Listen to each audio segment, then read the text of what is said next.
bus jolted to a stop, its brakes screeching as the contestants inside shifted uneasily on the hard seats.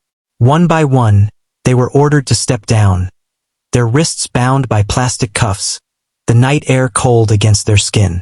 Floodlights blazed down on the towering prison gates ahead, illuminating the razor wire that crowned the walls like a crown of thorns. The guards barked commands, their voices sharp and commanding, reminding everyone that this was no game show set. It was a real prison, and the next 100 days would test them in ways they couldn't yet imagine. The contestants exchanged nervous glances, some trying to mask fear with smirks, others already breaking into anxious sweats. Beyond the gates, the sound of metal clashing against metal echoed, the kind of sound that told stories of confinement and control. The thick steel doors creaked open, and a wave of stale air drifted out, heavy with the scent of rust, disinfectant, and something darker that no one could quite name. They were marched forward in a line, boots clanging on concrete, each step bringing them closer to the unknown. Cameras followed their every move, but the presence of lenses didn't soften the atmosphere. If anything, it magnified their vulnerability. The promise of $500,000 felt distant now, like a reward at the end of a tunnel most weren't sure they'd survive. Inside, the intake process was swift and humiliating. They were ordered to strip down, their personal belongings sealed away in plastic bags, their identities reduced to numbers stitched on gray uniforms. For some, the reality of being just another body in the system hit hard. For others, the thrill of the challenge kept them standing tall. Whispers began among the group as they were handed thin blankets and shown to their cells. The building loomed like a beast ready to swallow them whole. Rows of barred doors, the flicker of harsh fluorescent lights, and distant shouts from unseen prisoners echoing off cold stone walls. The air was alive with tension, thick enough to make breathing feel like labor. When the cell doors slammed shut for the first night, silence stretched thin before giving way to restless shifting, hushed conversations, and the occasional nervous laugh.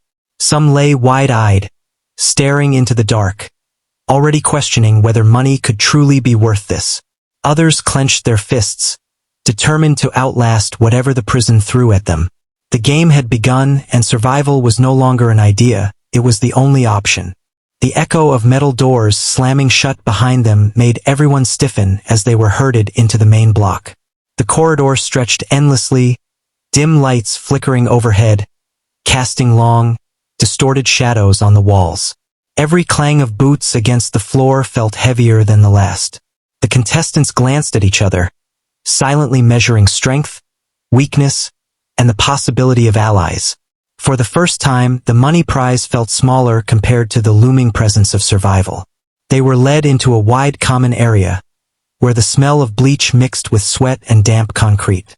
Guards threw folded gray uniforms at them, their expressions blank, offering no sympathy. Changing into those uniforms stripped away whatever individuality they had left. In those dull colors, they were no longer people with stories, they were inmates equal in vulnerability and fear. Some tried to laugh it off, their voices unnaturally loud, while others stayed quiet, eyes darting, already plotting how to adapt. A crackling loudspeaker filled the room with a cold announcement. You have 100 days. Quit early and you go home with nothing. Survive to the end and you win. But understand, this is a prison, not a playground. There are rules.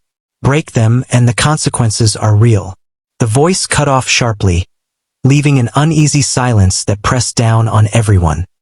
The silence broke when the guards rolled in carts of food, thin soup, a slice of bread, and one piece of fruit per tray. The sight of such meager rations sent a ripple of frustration through the group. Some rushed forward, trying to grab the better portions, while others hung back, wary of conflict. A tall, broad-shouldered man attempted to snatch 2 apples at once, only to be confronted by 3 others who blocked his way. The air erupted into shouting, trays clattering against the floor, soup spilling across the concrete. Fists clenched, voices rose, and for a moment it looked like the first fight of the competition would explode right there. The guards didn't step in. They simply watched, arms crossed, as though daring the contestants to tear each other apart. Slowly, the chaos cooled, but the damage had been done. Distrust had already set in. Quiet deals began forming in corners over scraps of food, while unspoken rivalries sparked in glares and clenched jaws. That night, as the lights dimmed and the cell doors locked, each contestant lay awake, the taste of dry bread still on their tongue, their stomachs growling. The question burned in all of them. Would this prison break their spirit long before the 100 days were up?